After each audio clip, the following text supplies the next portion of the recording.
Horror stories point में आप सभी का स्वागत है। अगर आप लोग हमारे चैनल पर नए हैं तो चैनल को सब्सक्राइब कर लें और बेल आइकॉन दबाना बिल्कुल न भूलें।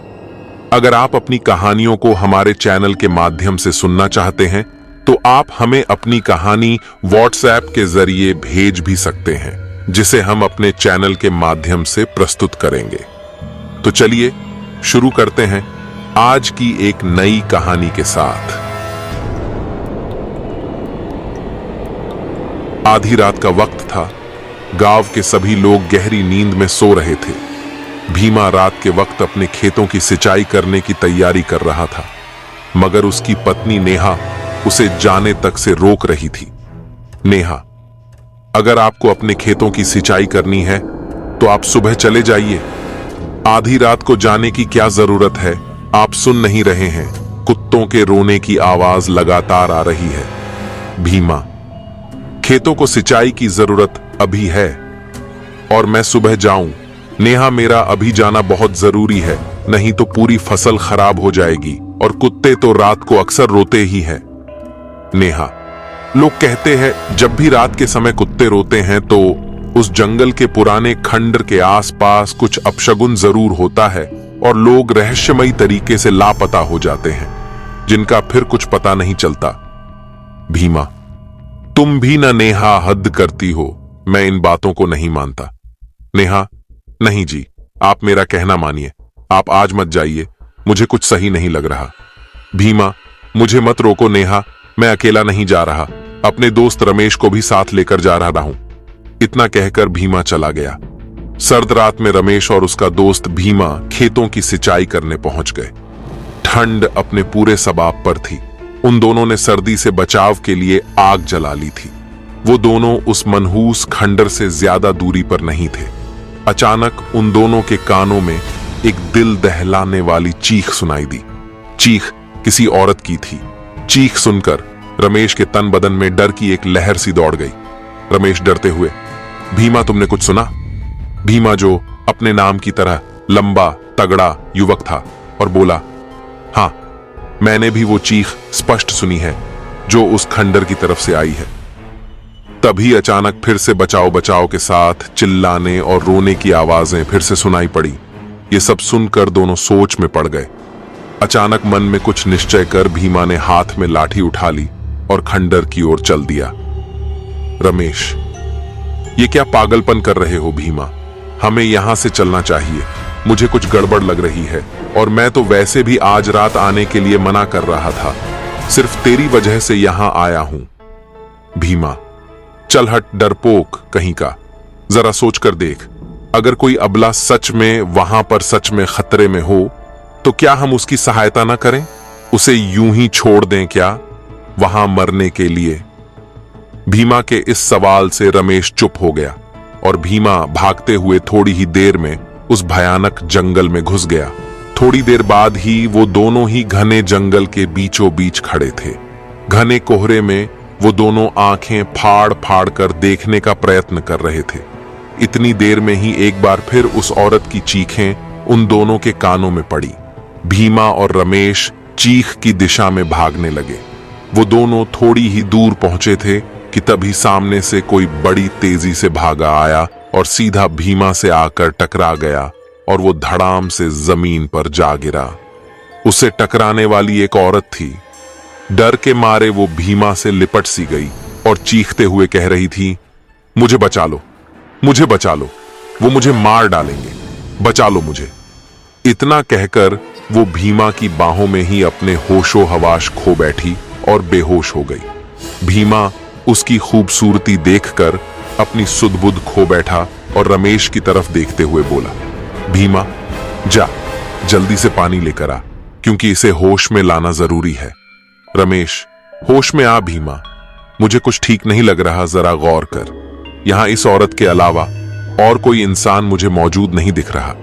भीमा, ठीक है, अगर तू नहीं जाएगा तो फिर मैं ही चला जाऊंगा। रमेश, ठीक है, मैं जाता हूं रमेश पानी लेने। वहां से चल पड़ा। वहां से थोड़ी दूर ही वो मनहूस खंडर मौजूद था, जिसके पास ही एक पुराना कुआं था। रमेश उस कुएं के पास जैसे ही पहुंचा, अचानक उस खंडर से सैकड़ों घुंघरूओं की आवाजें आने लगी और देखते ही देखते वो खंडर रोशनी से जगमगा उठा। अचानक रमेश के कानों में भीमा की दिल दहलाने वाली चीखें सुनाई दी। रमेश तुरंत भीमा की तरफ दौड़ने लगा, मगर जैसे ही वो भीमा के नजदीक पहुंचा तो सामने का मंजर देखकर उसके रोंगटे खड़े हो गए। उसके सामने एक बेहद डरावने काले चेहरे वाली औरत खड़ी थी और भीमा की खून से लथपथ लाश जमीन पर पड़ी हुई थी। देखते ही देखते उस भयानक दिखने वाली काली चमड़ी वाली औरत ने भीमा के मृत शरीर से मांस खाना शुरू कर दिया। ये देखकर रमेश की चीख निकल गई। रमेश के भागने से पहले ही अचानक रमेश को काली परछाइयों ने घेर लिया। उन सब के चेहरे बेहद भयानक थे। अचानक वो काली चमड़ी वाली उड़ते हुए रमेश के सीने पर बैठ गई। रमेश की एक दिल दहला देने वाली चीख सन्नाटे को चिर गई। दूसरे दिन भीमा और रमेश के लापता होने की खबर जंगल में आग की तरह फैल गई। गांव के एक व्यक्ति ने मुखिया जी से पूछा, मुखिया जी अब बस बहुत हो गया। जब जब इस गांव में कुत्ते रोते हैं तब तब कुछ अपशगुन होता है। यहाँ के रहने वालों के गायब होने की वारदातें हमारे बाप दादा उनके जमाने से होती चली आ रही हैं और हम कुछ नहीं कर पा रहे। आखिर कब तक हमारे नौजवान उस खंडर के पास रहस्यमयी ढंग से गायब होते रहेंगे? मुखिया, तुम्हें क्या लगता है? मुझे इसकी चिंता नहीं। उस खंडर को तोड़ने की कोशिश 1000 बार की गई और जब भी उस खंडर को तोड़ा गया तो दूसरे दिन खंडर खुद अपनी जगह स्वयं बन जाता है। व्यक्ति, तो फिर इसका मतलब तो यही है, हम सबको अब इस गांव को छोड़ देना चाहिए।